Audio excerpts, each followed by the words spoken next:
뭐냐 여기에 대해서 알아봤습니다. 이번에는 이제 본격적으로 수요 함수에 대해서 알아보겠습니다. 수요 함수. 자, 이쪽에 보겠습니다. 수요 뭐라고요? 함수다 이렇게 나오는데, 자, 무슨 함수 이렇게 나왔다고 해서 뭐 수학적인 그런 표현을 했다고 해서 어렵게 생각할 필요 없습니다. 뭐 별거 아닙니다. 자, 그냥 개품 잡으려고 함수 이렇게 붙였을 뿐입니다. 네, 여기 어떤 신도시 예정 지역이 있는데 갑이라는 사람이 있습니다. 이 사람 우리 주변에서 볼 수 있는 아주 합리적인 그리고 경제적인 거 아닙니다. 보통 사람 중에 한 명이에요. 이 사람 또라이 이런 사람이 아닙니다. 이런 사람 중에 한 명인데, 이 사람이 1억을 갖고 있습니다. 1억 갖고 있으면서 대출 좀 끼고 이제 아파트 구입하려고 하는데, 요 대림 아파트가 마음에 싹 들어요. 그래서 좀 대림 아파트를 좀 구입하려고 합니다. 이렇게. 자, 그래서 요걸 딱 구입하려고 하는데, 요거를, 대림 아파트가 요걸 X제 해줘 볼게요. 무슨 제라고요? X제. 그래서, 대림 아파트 X제 하면서, X제의 소비량, 그러니까 대림 아파트의 소비량에 영향을 줄 수 있는 것들 있죠? 요걸 쭉 한번 나열해 보겠다는 얘기입니다. 알겠죠? 그렇게 생각하지 마시고, 자, 그럼 아까 Q가 아까 뭐라고 하냐면, Q는 수량을 얘기합니다. 퀀터티가 뭐라고요? 수량이다. 그리고 여기서는 소비량 생각해 볼게요. 뭐라고요? 소비량. 그 다음에 X제는 아까 조금 전에 뭐라고 했어요? 대림 아파트. 그럼 대림 아파트의 소비량에 영향을 줄 수 있는 것들을 쭉 한번 나열해 보겠다는 얘기입니다. 이렇게 생각 마세요. 이렇게. 맨 먼저 P가 아까 뭐라고 했어요? 가격입니다. 가격. X제는요, 대림 아파트. 그러면 당연히 대림 아파트 가격이 비싸면 평수 줄여야 되죠? 싸면 뭐라고요? 평수 늘려 구입할 수 있네요. 이런 식으로 소비량에 영향을 줄 수 있는 걸 나열하는 겁니다. 이번에는 소득 생각해 볼게요. 소득.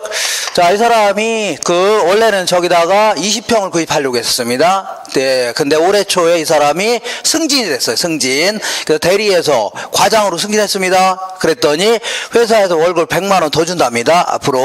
그럼 돈을 많이 버니까 돈을 많이 빌린다 하더라도 갚을 능력이 대화인데요? 되죠. 그리고 더 많이 빌릴 수도 있겠네요. 이 소득 아주 크게 영향을 줄 수 있는 겁니다. 이번엔 P가 아까 뭐라고 했어요? 가격인데, Y제의 가격, 주변에 있는 다른 제와의 가격. 그래서 무슨 얘기냐면, 이 사람이 원래는 대림 아파트를 좀 구입하려고 했는데, 어디 갔다 오다 보니까 여기다 삼성 아파트도 여기 짓고 있는답니다. 삼성 아파트. 자, 요거를 Y제 해줘 볼게요. 뭐라고요? Y제.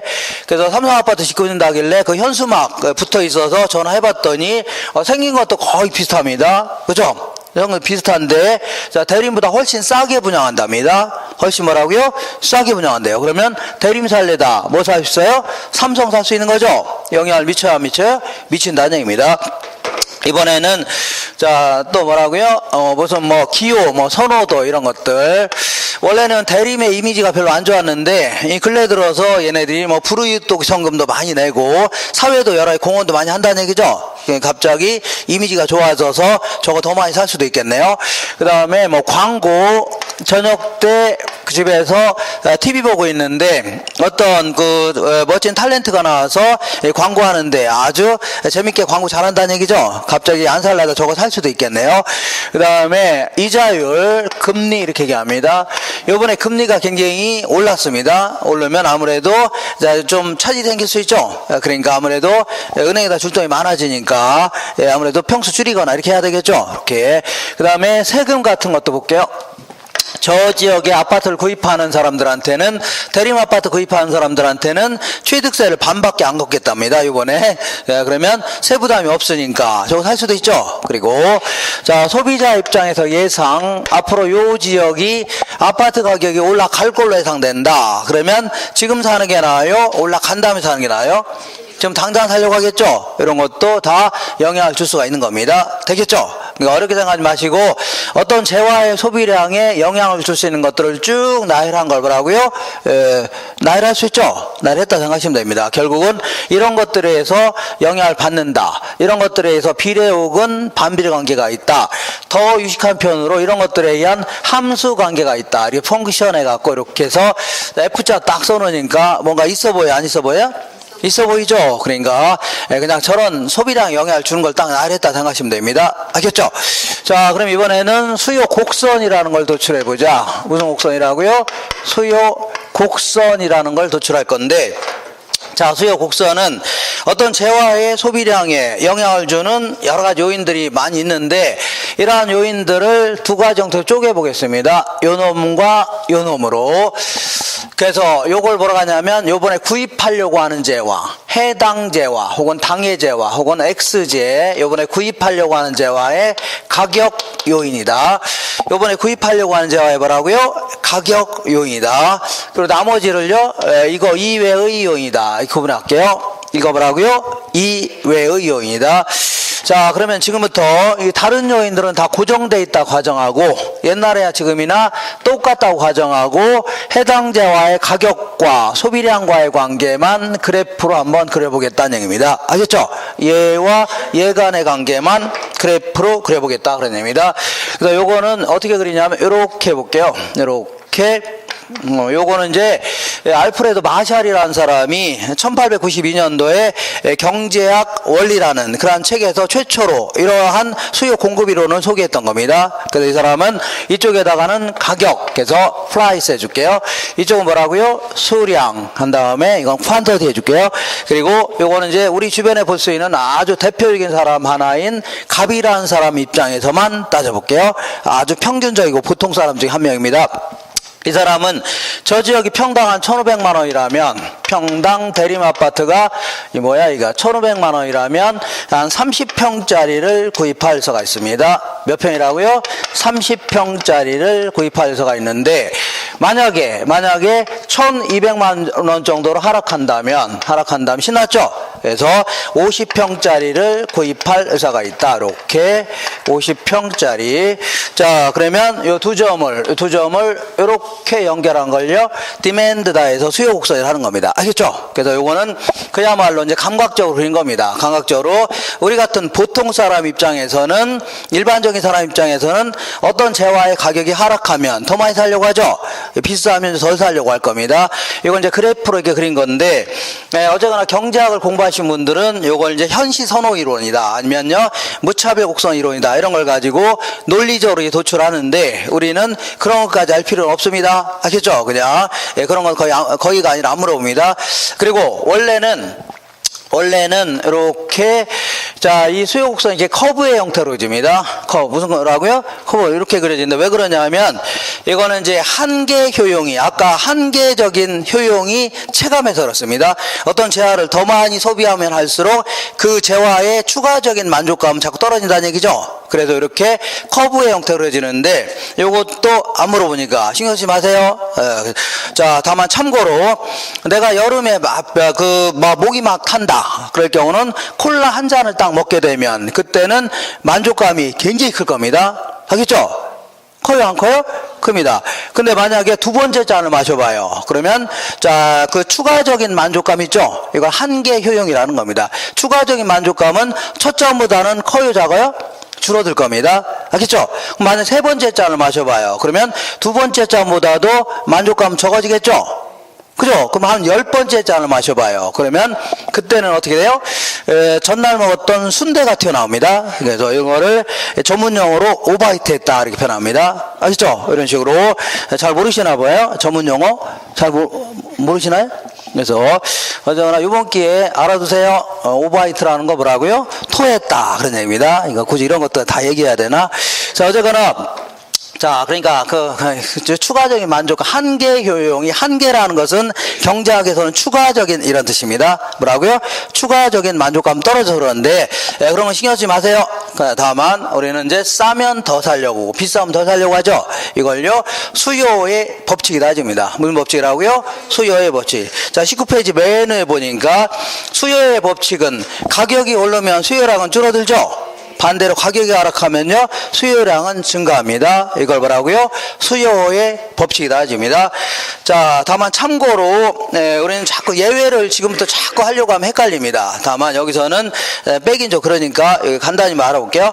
수요 법칙에 예외도 있을 수가 있다는 얘기죠. 예외라는 게 뭐예요? 가격과 수요량 비례한다는 얘기죠. 가격이 올라가니까 수요량이 증가한다는 얘기죠. 아니면 가격이 하락하면요 수요량도 감소한다, 이런 거를 수요 법칙의 예외라고 할 수 있는데, 자, 요거는 이제 이런 얘기를 해볼게요. 자, 이 11월 달에 했지만 이게 뭐라고요? 이거 한번 했었는데, 이게 뭐예요? 이거 딱 보는 순간 딱, 이거 뭔지 몰라요? 딱 전 한눈에 알겠는데, 이거 밍크 코트입니다. 본 코트라고요? 밍크 코트인데, 자, 요걸 중국에서 이제 이거 10,000원에 이제 어떤 아줌마가 가져온 겁니다. 얼마 가져왔다고요?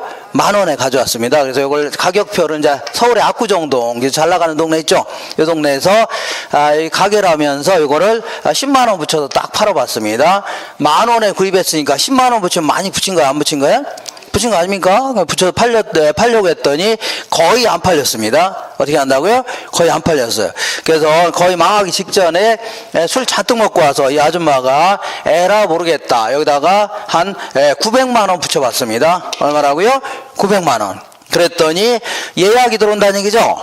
날개도진이 팔린다는 얘기죠? 그죠? 저는 이게 진짜 밍크 코트가 저 한 500만 원, 400만 원 이렇게 하는 줄 아는데, 그래서 진짜 그런 줄 알고 저는 놀랐습니다. 진짜 그렇더라고요.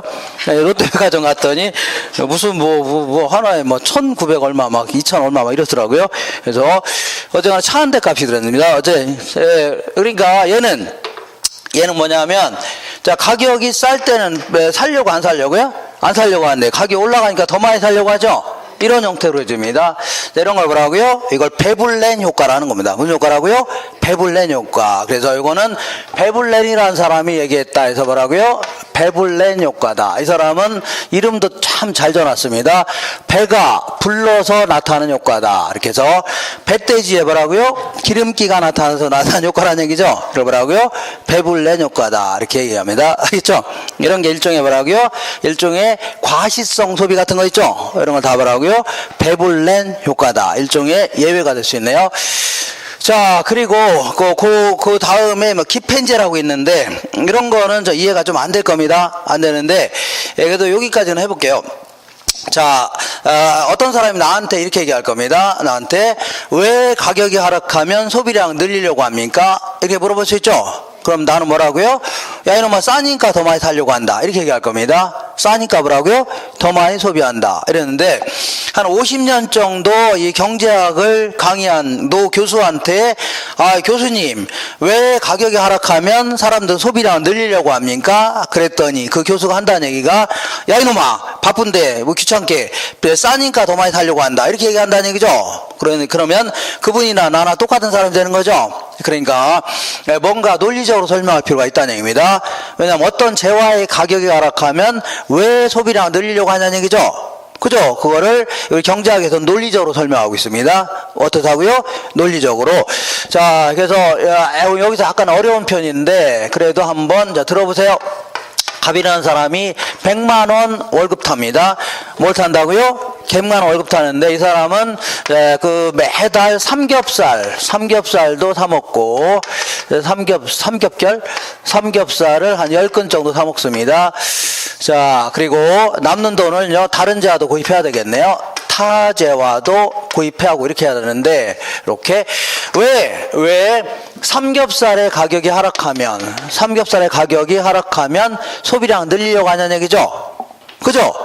왜 어떤 재화의 가격이 하락하면 소비량을 늘리려고 하냐 그런 얘기입니다. 알겠죠? 그러면 이 사람은 삼겹살도 사 먹고 다른 재화도 구입하는데 삼겹살의 가격만 하락했죠?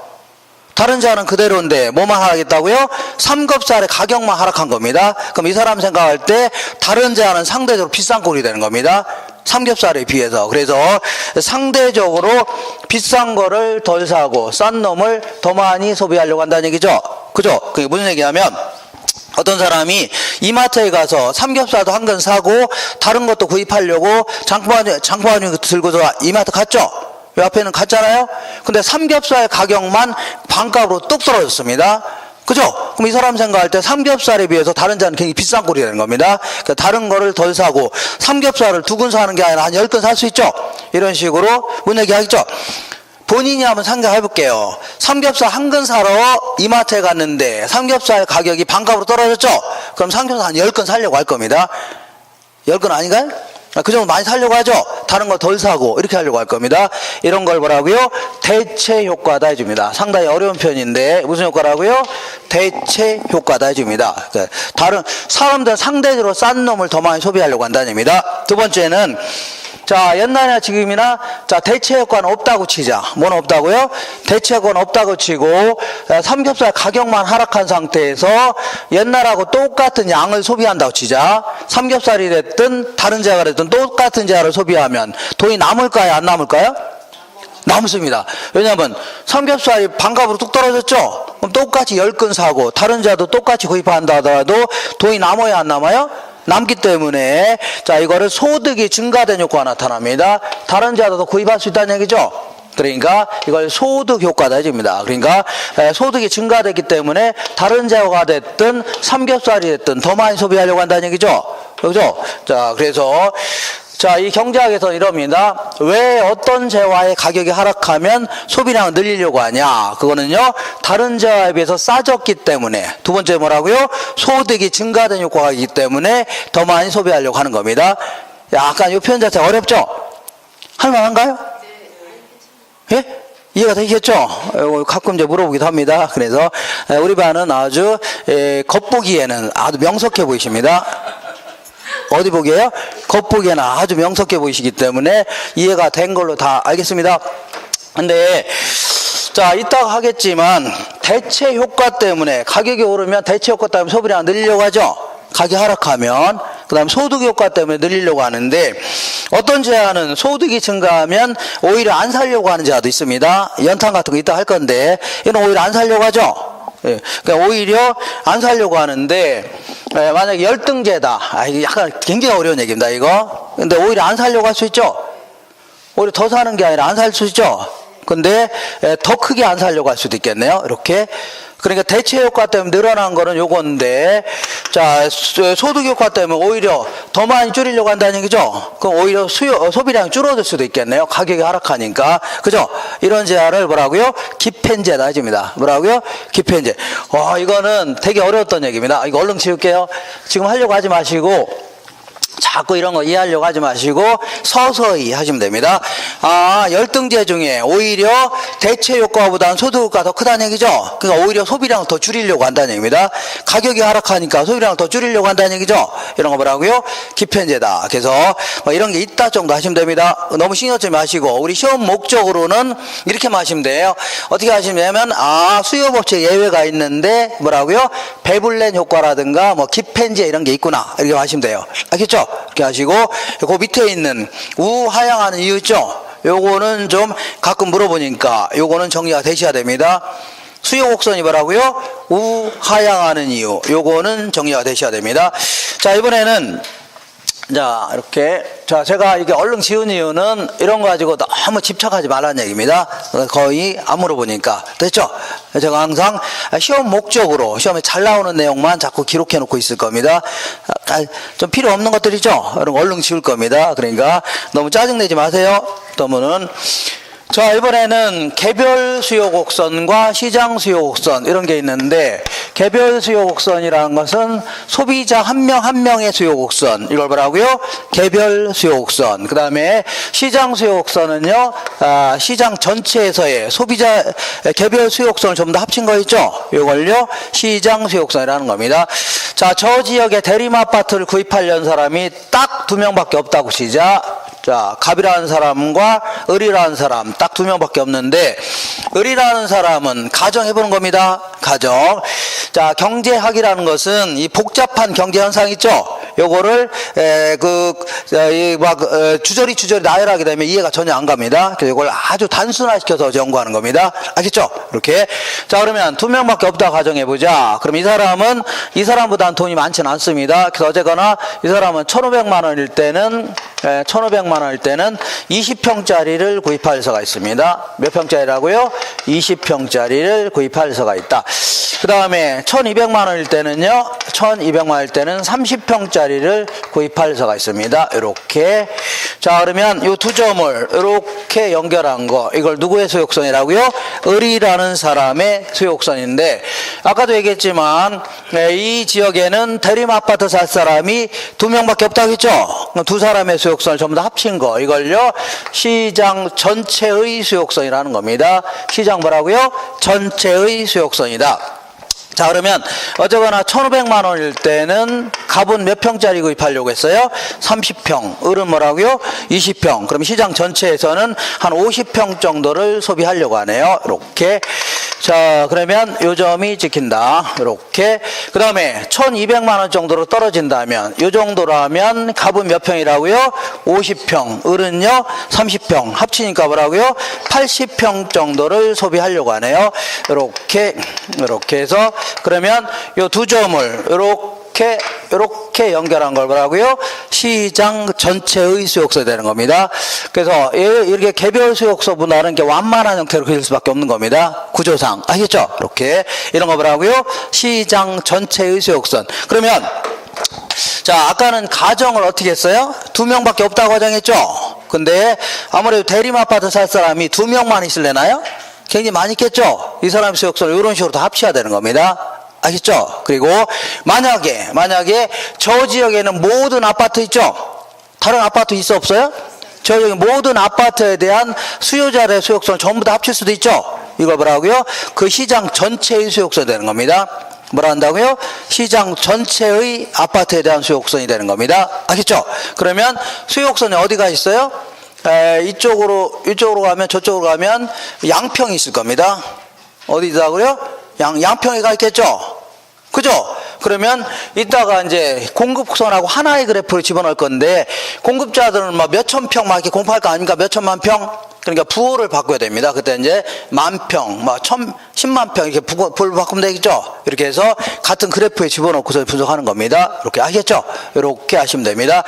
자, 그러면 오늘 이 시간에 이제 제일 중요한 걸 할 겁니다. 어렵게 생각하지 마시고, 개별 수요자들의 수용선을 전부 다 합친 걸 뭐라고요? 시장 전체의 수용선이다. 이렇게 정리하시면 됩니다. 자, 이번에는 오늘 이 시간에 제일 중요한 거, 여태까지 요걸 하려고 이런 식으로 지금까지 어려운 시간을 보내왔던 겁니다. 자, 여기서 이제 오늘 제일 중요한 게 뭐냐면 수요량의 변화와 뭐의 변화라고요? 수요의 변화다. 자, 어디 볼 거냐면 20페이지 볼게요. 수요량의 변화와 뭐의 변화라고요? 수요의 변화다. 요게 이제 여태 요걸 하려고 이 시간을 보내왔던 겁니다. 자, 그러면 수요량 이쪽에다 좀 이쪽에 써볼게요. 자, 수요량의 변화다. 자, 이 무슨 얘기하냐면 이런 것들이 변하면 소비량이 변해요, 안 변해요? 이런 것들이 변하면 소비량이 변해요, 안 변해요? 변하는데 이거를 우리는 말로 설명해요, 그래프를 가지고 설명해요? 다 그래프를 가지고 설명하는 겁니다. 그래프. 이때 그래프상에서 어떤 형태로 표시가 되냐 그런 얘기입니다. 아시죠? 그래서 결론적으로 얘기한다면 해당 재화의 가격이 변한다. 해당 재화의 뭐가 변한다고요? 가격이 변하면 그때는요 곡선 상에서 움직입니다. 어디서 움직인다고요? 곡선 이렇게 움직인 걸 뭐라고요? 수요량이 변했다 해줍니다. 근데 만약에 해당 재화의 가격 이외의 요인이 변한다. 대림 아파트 가격 이외의 요인이 변하면 그때는요 곡선 자체가 움직입니다. 곡선 자체가 오른쪽 아니면요 왼쪽으로 움직인다는 얘기죠. 이걸 뭐라고요? 수요가 변했다 해줍니다. 뭐가 변했다고요? 수요가 변했다. 자, 그러면 볼게요. 먼저 이렇게 볼게요. 자, 이 사람은 이제 이 대표적인 사람 중에 한 명인 갑 입장에서만 따져볼게요. 이 사람은 1,500만 원일 때는 30평짜리 구입하려고 했습니다. 이걸 A점이라 해보자. 몇 점이라고요? A점. 근데 1,200만 원 정도 떨어지니까 50평짜리 구입하겠다는 얘기죠. 이걸 B점이라 해보자. 그러면 A점에서 B점으로 점을 타고 이 곡선 상에서 움직였죠. 그 A점에서 B점으로 점을 타고 움직인 이유가 뭐예요? 가격이 하락해서 그런 거죠.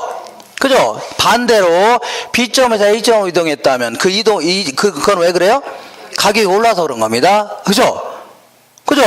그럴 수밖에 없는 게 얘와 얘 간의 관계만 그래프로 인 거죠? 곡선 상에서 움직일 수밖에 없는 겁니다. 어쨌거나 그렇다 손 치더라도 구분하라는 문제에서는 반드시 구분하셔야 돼요. 어떡하고요? 매마다 물어봅니다. 구분하라는 문제에서는 분명히 구분하셔야 돼요. 알겠죠? 이렇게. 왜냐하면 A점에서 B점으로 곡선 상에서 움직였다. 이런 걸요. 뭐가 변했다고요? 수요량이 변했다 해줘야 돼요. 그래서 A점에서 B점으로 하는 거를 수요량이 증가했다. 뭐가 증가했다고요? 수요량이 증가했다. 만약 B점에서 A점으로 한 걸요. 수요량이 감소했다. 할 수 있죠? 수요량이 감소했다. 구분하라는 문제에서만 구분하시고 나중에는 다 섞어서 막 얘기합니다. 자, 이번에는 똑같은 그림을 한 번 더 그려보겠습니다. 이렇게 갑 입장에서만 따져볼게요. 가격 수량인데 이 사람은 1,500만 원일 때는 몇 평짜리라고요? 30평짜리를 구입하려고 했었습니다. 이렇게. 그 다음에 1,200만 원 정도라면 얼마라고요? 가격이 만약에 하락한다면 50평짜리를 구입할 회사가 있다. 요 점이 찍히네요. 이렇게. 그러면 이렇게 그리는 게 수요선 아닙니까? 그죠? 근데 이제 작년까지는 여기다 이렇게 구입하려고 했었습니다. 언제까지라고요? 작년까지는 이런 식으로 구입하려고 했었는데 올해 초에 1월 3일 날 이 사람이 승진했습니다. 뭘로 승진했다고요? 승진. 대리에서 뭘로 승진했다고요? 대리에서 부장으로 승진했습니다. 그래서 월급 얼마 더 준대요? 200만 원 준답니다. 그러니까 돈을 많이 주니까 돈을 많이 빌린다 하더라도 갚을 능력이 돼야 한대요? 되죠. 그러니까 소득이 막 증가하는 바람에 돈을 막 더 큰 평수 구입할 수 있겠네요. 그죠? 그러니까 원래는 1,500만 원일 때는 30평짜리 구입하려다가 40평짜리 구입하겠다. 이거 나올 수 있어 없어요? 있죠. 그 다음에 1,200만 원일 때는 50평짜리 구입하려다가 60평짜리 구입하겠다. 나올 수 있죠. 그러면 그때는 곡선 상에서 움직이는 게 아니라 곡선 자체가 오른쪽으로 이동했네요. 그죠? 이런 식으로 곡선 자체가 오른쪽으로 움직인 이유가 뭐예요? 저기서 소득이 변해서 그런 거죠? 지금부터 요 나머지 이외의 요인들이 변하면 곡선 자체가 움직이는구나. 아시겠죠? 곡선. 자, 이번에는 안타깝게도 이 사람이 1월 3일 날 승진해서 누락이 됐습니다. 어떻게 했다고요? 누락이 됐는데 엎친 데 덮친 격으로 이 사람이 그 미 연방금리가 올라가는 바람에 이번에 대한민국도 금리가 막 더블 올랐다는 얘기죠? 그죠? 월급은 똑같은데 금리가 팍 올라가는 바람에 이거 돈 빌렸다가 잘못하면 200만 원 월급 타서 150만 원씩 이자로 나갈 판이죠. 그죠? 부담스러워 뭐 쓸 돈도 없는 거 아닙니까? 그렇게 하게 되면 부담스러워 안 부담스러워? 부담스러워서 아무래도 평수를 줄일 수밖에 없네요. 그래서 원래는 1,500만 원일 때는 30평짜리 구입하려다가 20평짜리 구입하겠다. 나올 수 있는 거죠? 그 다음에 1,200만 원일 때는 50평짜리 구입하려다가 30평짜리 구입하겠다. 나올 수 있는 거죠? 그럼 이때는 곡선 자체가 왼쪽으로 움직였네요. 어떤 쪽으로 움직였다고요? 왼쪽으로 움직인 이유가 뭐예요? 자, 저기서 뭐가 바뀌어서요? 이자율이 바뀌어서 그런 거죠? 지금부터 저 이외의 요인이 변하면 곡선 자체가 움직인다는 얘기죠? 이런 거 뭐라고요? 수요가 변했다. 뭐가 변했다고요? 수요가 변했다. 자, 지금부터 정리해 볼게요. D에서 D1으로 이동했다. 이런 걸요? 수요가 증가했다 해줘야 돼요. 뭐가 증가했다고요? 수요가 증가했다. 반대로 D에서 D2로 이동했다. 이런 걸요? 수요가 감소했다 해줍니다. 정리할 수 있죠? 그러니까 이렇게 너저분하게 설명했는데 이렇게 결국은 뭐 이런 얘기입니다. 자, 결국은 이렇게 볼게요. 개인이 됐든 시장 전체가 됐든 이렇게 볼게요. 자, 이 얘와 얘 간의 관계를 그래프로 그리면 이렇게 그려지죠? 그죠? 이때 곡선 상에서 움직이는 이유는 왜 그래요? 가격이 변해서 그러는데 이런 걸요? 수요량이 변했다 해주는 거고 그 다음에 나머지 요인들이 변하게 되면 이런 것들이 변하게 되면 곡선 자체가 움직입니다. 곡선 자체가 오른쪽으로 갈 수도 있고 왼쪽으로 갈 수도 있다는 얘기죠? 그러면 오른쪽으로 가는 걸 뭐라고요? 수요가 증가했다. 왼쪽으로 가는 걸 뭐라고요? 수요가 감소했다 해줍니다. 그렇죠? 그러나 지금부터 요런 것들이 변할 때 오른쪽으로 보낼 건지 왼쪽으로 보낼 건지 있죠? 요게 우리 이제 첫 번째 가장 큰 목표입니다. 첫 번째 공부해야 될 목표죠. 근데 다 알 것 같은데요? 이렇게 할 수 있네요. 왜냐하면 소득이 증가하면 수요가 증가할 수 있죠? 그 다음에 삼성 아파트 가격이 하락하면 삼성 더 사고 대리면 안 살 수 있죠? 그 다음에 선호도가 증가하면 수요가 증가할 수 있죠? 광고가 증가해도 증가할 수 있는 겁니다. 이자율이 하락하면요 수요가 증가할 수 있는 겁니다. 세금이 인하되면요 수요가 증가할 수 있네요. 앞으로 저 지역이 아파트 가격이 올라갈 걸로 예상된다. 그럼 지금 사는 게 나아요? 올라간다면 사는 게 나아요? 그럼 당장 사려고 하겠죠? 그럼 다 할 수 있는데 뭐 무슨 할 말이 있냐? 아직도 못다한 얘기가 좀 남아서 그렇습니다. 뭐가 남아서요? 아직도 못다 핀 꽃 한 송이라고 해서 그 옛날 가수 그래서 김수철이라고 있습니다. 그 사람처럼 아직도 못다는 얘기가 남았어요, 안 남았어요? 남았다는 얘기입니다. 그러니까 이 소득과 관련돼서 조금 할 말이 남았고 다른 재화의 가격과 관련돼서도 할 말이 좀 남아 있습니다. 그래서 자 볼게요. 자 우리 교재 우리 노트 20페이지에 중간에 보니까 자 수요 변화의 요인 중에 이거 첫 번째 볼게요. 소득과 관련돼서 조금 할 말이 남아 있습니다. 그 다음에 두 번째는요 타재화의 가격과 관련돼서도 할 말이 좀 남아 있습니다. 이렇게 자 먼저 소득과 관련돼서 이렇게 볼게요. 이제 갑이라는 사람은 대리에서 아까 부장으로 승진했죠. 그랬더니 석유 같은 경우 겨울철에 석유 같은 거는 잔뜩 구입하려고 하는데 연탄 같은 거는 구입하려고 안 하려고요? 자, 이 죽을 일 있나요? 연탄 잘못됐다가 죽기도 합니다. 그러니까 돈 많이 버는데 대리 다를 때는 연탄 좀 뗐는데 지금 뗄 필요 없는 거죠. 그리고 자, 이 그 돈을 많이 버니까 이 저 지역에 있는 고가 아파트 이런 거는 막 서로 막 구입하려고 할 겁니다. 근데 달동네에 있는 저가 아파트 이런 거 살려고 안 살려고요? 안 살려고 하겠죠. 그래서 자 지금부터 이런 식으로 어디 갔어요? 이런 식으로 소득이 증가할 때 수요가 증가한 재화 있죠? 이런 거 뭐라고요? 정상재다 이렇게 표현합니다. 무슨 재라고요? 정상재. 그 다음에 연탄이나 저가 아파트 이런 것들은 오히려 소득이 증가하니까 안 살려고 하죠? 그러니까 이걸요 열등재다 이렇게 표현합니다. 무슨 재라고요? 열등재. 그래서 문제에서 어떤 재화가 정상재이다 그러면 소득이 증가하면 얘를 어디로 보내요? 우측 좌측 우측으로 보내라는 얘기입니다. 지금 뭐 하는 거냐면 수요 곡선 자체를 오른쪽으로 보낼 건지 어디로 가요? 왼쪽으로 보낼 건지 이거 하자는 겁니다. 아시죠?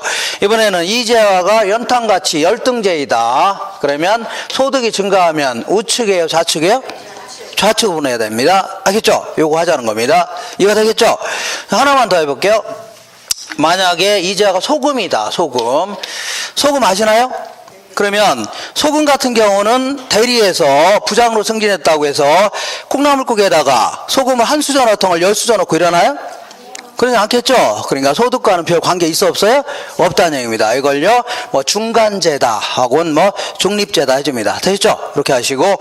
자, 그래서 요거 하시고, 이번에는 주변에 있는 다른 재화의 가격과 관련돼서 알아보겠습니다. 주변에는 무슨 재화라고요? 다른 재화의 가격. 자, 이번에 내가 대림 아파트를 구입할까, 주변에 삼성 아파트를 구입할까 고민하고 있는데, 자, 대림을 구입하나, 삼성을 구입하나, 주변에 있죠? 바로 그 동네, 같은 동네인 거 아닙니까? 그 생긴 것도 비슷하다. 그 얘기는 얘를 구입하나 만족감에는 차이가 있어 없어요? 별 차이가 없다는 얘기입니다. 그죠? 그러면 만족감에 큰 차이가 없다면 상대적으로 싼 놈을 소비해요? 비싼 놈을 소비해요?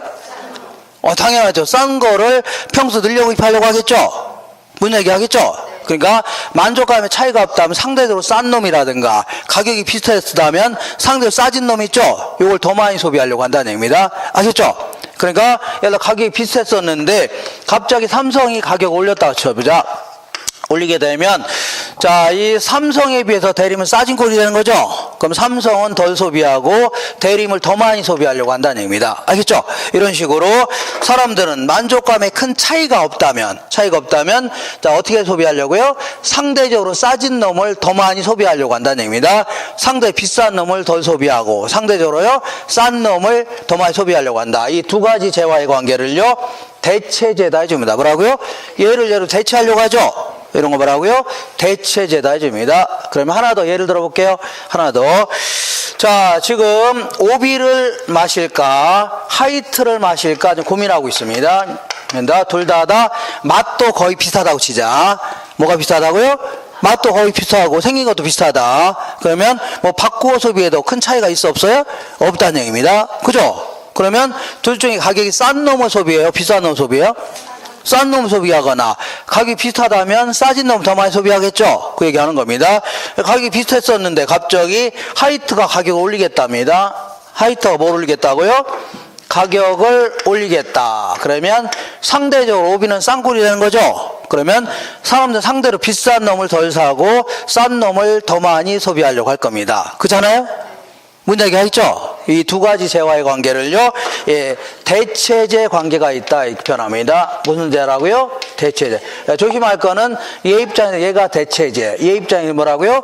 이런 걸 대체제라는 겁니다. 아셨죠? 그러니까 문제에서 무조건 대체제 나오면 무조건 오비하고 하이트만 써놓으면 모든 게 끝나는 겁니다. 오비하고 뭐라고 써나오고요? 하이트. 오비 입장에서는 뭐가 대체제라고요? 하이트. 하이트를 분석할 때 뭐가 대체제라고요? 오비가 대체제입니다. 아셨죠? 그러면 오비 입장에서의 대체제인 하이트 가격이 올랐다. 그럼 하이트 살려고 안 살려고요? 안 사고 오비를 더 살려고 하겠죠? 반대로 하이트 가격이 하락했다. 그럼 하이트는 더 사고 오비는 안 살려고 하겠죠? 그죠? 이렇게 해서 하시면 돼요. 됐죠? 이렇게 하시면 됩니다. 이렇게 해서 자 오비하고 뭐만 기억하라고요? 하이트만 기억하시면 됩니다. 아셨죠? 그래서 자 저는 이제 이런 거를 뭐 굳이 암기할 필요 없는데 얘 입장에 얘가 대체제죠? 얘 입장에 얘가 대체제죠? 대체제 가격이 오르면 해당 제약 수요도 증가합니다. 대체제 가격이 오르면 해당 제약 수요도 증가하죠? 그래서 같이 움직입니다. 같이 움직인 거를 여기다가 자, 대체제는 뭐라고요? 같이 움직입니다. 대체제는 뭐라고요? 같이 움직입니다. 자, 대체제 가격이 올랐다. 그럼 해당 재화의 수요도요 증가합니다. 알겠죠? 이렇게. 물론 소비량은 반대로 움직입니다. 소비량은 뭐라고요? 반대. 한쪽이 줄어도 한쪽이 늘어나죠? 그죠? 뭔 얘기 하겠네? 어쨌거나 대체제 가격이 오르면 해당 재화의 수요는요 증가합니다. 이렇게 같대. 알겠죠? 대체제는 어떻게 움직이다고요? 같이. 대체제가 올랐다 그러면 해당 재화 수요도 증가하죠. 이렇게. 자, 이번에는 다시 또 11월 12월 달에 한 것처럼 80년대로 돌아가는 겁니다. 우리 지금도 믹스 커피 마셔 안 마셔요? 마시죠. 그 80년대만 하더라도 전부 다 커피를 생으로 안 먹었다는 얘기죠. 전부 다 이렇게 어떻게 먹었다고요? 프림을 전부 타 먹었습니다. 뭘 타 먹었다고요? 프림. 그래서 이 프림에다가 이 커피잔이 이렇게 생겼습니다. 옛날 커피잔. 이렇게 귀같이 생기게 이렇게 딱 붙어 있습니다. 그러니까 여기다가 항상 여기 대는 잔도 있죠? 딱 갖고 와서 여기다가 뭘 집어넣어야 돼요? 여기다가 맥스웰 하우스 커피 한 수저. 뭐라고요? 커피 한 수저. 그 다음에 동서 프리마. 이 프림이라는 겁니다. 요거 프림 2숟가락. 알겠죠? 그 다음에 삼양설탕 한 수저. 이렇게 세 가지를 집어넣어야만 커피로서 완성이 됐던 겁니다. 아시죠? 예전에 한 것처럼 어떤 며느리가 요즘처럼 아메리카노라고 해서 이렇게 커피만 덜렁 타서 시아버지한테 갖다 줬다. 그러면 시아버지가 어떻게 했다고요? 그 뜨거운 커피를 얼굴에다 확 벗습니다. 내가 야만이냐 이런 거 먹게. 그러니까 이 당시에는 이 상상도 못했습니다. 이 시커먼 커피 먹는 걸요 상상도 못했을 때입니다. 아시죠? 이런 거 먹는 사람을 비합리적인 인간이다. 일종의 뭐라고요? 또라이다. 이렇게 인식했습니다. 뭘 한다고요? 또라이. 그래서 사람들은 전부 다 커피에다 뭘 타 먹어요? 프림을 타 먹는다. 그러다 보니까 얘는 함께 소비해야 만족감이 커진다는 얘기죠. 커피가 있으려면 뭐가 있어야 돼요? 프림이 있어야 되고, 프림이 있으면 커피가 있어야 되죠. 그죠? 자, 그러면 함께 소비해야 만족감이 커진다는 얘기입니다. 그래서 만약에 프림의 가격이 올랐다. 뭐가 올랐다고요? 프림 가격이 오르면 사람들은 프림 비싸졌으니까 좀 안 사려고 하겠죠. 그럼 프림도 없는데 커피 사봐야 아무 쓸모도 없는 거죠. 커피에 대한 수요도 덩달아 감소하는 겁니다. 거꾸로 프림에 대한 가격이 하락했다. 그럼 프림 잔뜩 사죠. 프림만 잔뜩 있으면 뭐합니까? 커피도 있어야 되죠. 그러니까 이런 식으로 얘가 늘어나면 얘도 같이 늘어나는 겁니다. 알겠죠? 이렇게 해서 함께 소비해야 만족감이 커지는 재화를요 보완제 관계가 있다 줍니다. 무슨 재라고요? 조심할 건 얘 입장에 얘가 보완제, 얘 입장에 얘가 보완제입니다. 그러니까 보완제 하면 무조건 다른 건 다 필요 없고 커피하고 뭐 써놓으라고요? 프림만 써놓으시면 됩니다. 커피하고 뭐라고요? 프림. 이러면 1년 동안 다 끝나는 겁니다. 그죠? 제가 몇 번 얘기했지만 이 얘기를 시험 보기 전까지 이 얘기를 못 하시는 분이 진짜 한 반은 됩니다. 진짜예요. 문제를 못 풀어요. 무슨 얘기인지 몰라갖고. 알겠죠? 그러니까 이런 거는 함께 소비해야 되죠? 그럼 얘 입장에 얘가 보완제, 얘 입장에 보완제 아닙니까? 프림 가격이 올랐다. 그럼 살려고 안 살려고요? 안 사고 얘도 덩달아 안 살려고 하겠네요. 아시죠? 이렇게. 자, 그러니까 자 프림 가격이 올랐다. 그럼 커피는 안 살려고 하겠죠? 그죠? 그러니까 자 얘는 반대로 움직입니다. 뭐 어떻게 움직이라고요? 반대로 움직입니다. 이렇게 바보 이렇게 얘기하세요. 뭐라고요? 바보. 보완제 가격이 올라가면 해당 제와는 수요가 반대로 움직입니다. 뭐라고요? 반대. 이렇게 반. 바보. 알겠죠? 그래서 바보 같대. 이렇게 기억하세요. 뭐라고요? 바보가. 근데 이런 건 좀 너무 신경 쓰지, 지금부터 이런 거 신경 쓰지 마시고, 무조건 뭐라고요? 대체제하면 오비하고 뭘 써놓으라고요? 하이트 써놓고 따지세요. 뭘 따지라고요? 써놓고. 그 다음에 보완제 하면 하고요? 커피하고 프림 써놓으시면 됩니다. 되셨죠? 이렇게. 그 나머지는 아주 쉬운 것들입니다. 20페이지 맨, 그리고 하나만 더 할게요. 하나만. 어떤 사람이 맥주를 마시려고 하는데 맥주하고 설탕을 볼게요. 맥주하고 설탕은 관계가 있는 것 같아요? 별 관계 없는 것 같아요? 별 관계 없는 것 같죠? 그러니까 설탕 가격이 올랐다. 그럼 설탕 사려고 안 사려고요? 안 사는데 밤에 맥주 먹는 거 무슨 관계 있습니까? 관계가 있어 없어요? 없죠. 그러니까 얘는 건들면 돼요 안 돼요? 안 됩니다. 이런 걸요 두 가지 제하를 또 독립제다. 별 관계 없는 제하라고 하고요. 독립제다 해줍니다. 알겠죠? 이렇게. 자, 그러니까 근데 어떤 사람은 맥주 먹을 때 항상 소주를 같이 타 먹는답니다. 자, 항상 제주에서 폭탄주를 마신답니다. 소주 한 컵에다가 맥주를 따라서 마신다는 얘기죠? 그죠? 이러면 뭐 그렇게 마시나요? 예? 수소폭탄. 예, 이렇게 폭탄주. 그죠? 그러면 이런 분 입장에서는 맥주하고 소주는 보완제일까요? 대체제일까요? 보완제가 되는 겁니다. 얘가 있으면 얘가 있어야 되죠? 얘가 있어야 되는 거 아닙니까? 이런 거 뭐라고요? 보완제라는 겁니다. 되겠죠? 이렇게. 자, 그러면 나머지는 아주 쉬운 거니까 20페이지 맨 아래 볼게요. 20페이지 맨 아래에서 네 번째, 소비자의 선호도가 증가했다. 그러면 뭐 수요는 증가하겠죠. 그리고 자, 시장 이자율이 하락했다. 이자율이 하락하면 돈을 빌고 싶어 안 빌고 싶어요? 빌고 싶죠. 그러니까 그만큼 수요는 증가할까요? 감소할까요?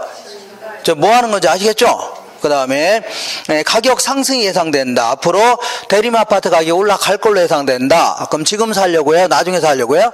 지금 당장 살려고 하죠? 그러니까 수요는 증가하는 겁니다. 자, 이 지역 전체에서 인구가 증가했다. 그럴 경우는 그만큼 아파트 살 사람이 많아져요? 적어져요? 많아지는 겁니다. 수요는 증가하는 겁니다. 시장 전체에서는. 광고가 증가하면 항상 광고비가 걔들 광고비 많이 들어갈 것 같으니까 이거 안 사야 되겠다. 이러면 돼요? 안 돼요? 그쪽 신경 쓰지 말라고 했죠? 판매자는 신경 쓰지 마세요. 순위 누구 입장이라고요? 소비자 입장에서만 따지면 됩니다. 소비자 입장에서는 그만큼 수요가 증가할 수 있는 겁니다. 세금이 인하되면 그만큼요 수요가 증가할 수 있는 겁니다. 자, 우리 그 기본서를 보겠습니다. 기본서 159페이지.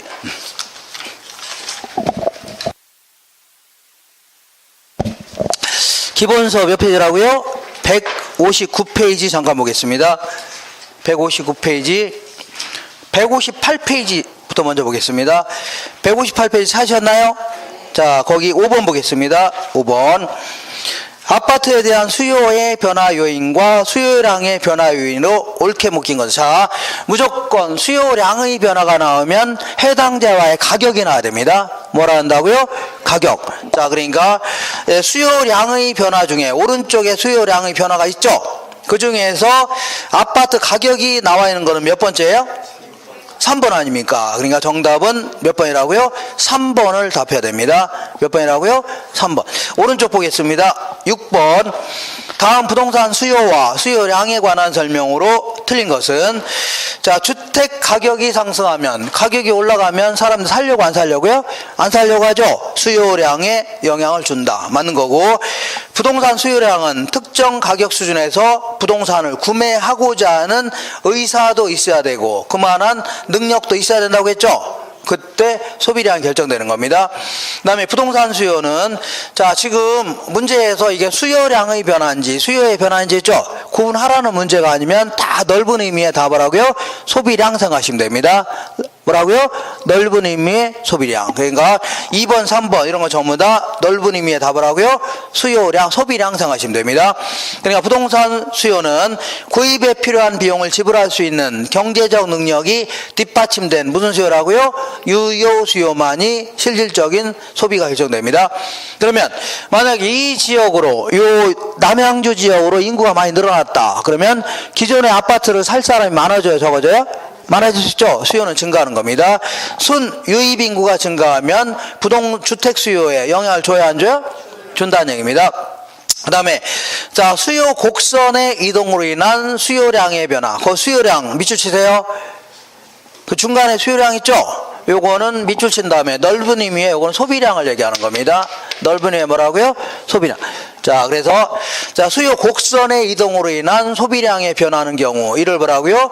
부동산 수요량의 변화가 아니라 수요의 변화다. 자, 수요 곡선 자체가 이동하는 거를 수요의 변화예요? 수요량의 변화예요? 수요의 변화라는 겁니다. 아시죠? 이런 식으로 해서 문제 읽으면서 스스로, 요거는 구분하라는 문제구나. 요거는 그냥 넓은 의미의 소비량을 얘기하는 거구나. 이렇게 해서 직감적으로 이렇게 좀 분석할 줄 아셔야 됩니다. 알겠죠? 헷갈리나요? 자, 해당 재화의 가격이 변하면 곡선 상에서 움직이죠? 이거 뭐라고요? 수요량이 변했다. 나머지 요인이 변하면요, 곡선 자체가 움직이죠? 이걸요, 수요가 변했다. 이렇게 해서 구분하라는 문제 외에는 넓은 의미는 다 뭐라고요? 소비량 생각하시면 돼요. 되겠죠? 넓은 의미에 뭐라고요? 소비량 생각하시면서 문제를 풀면 됩니다. 자, 질문 있나요? 자, 이렇게 해서 이 정도 하시고 잠깐만 쉬었다가 이제 공급에 대해서 알아볼 겁니다. 공급.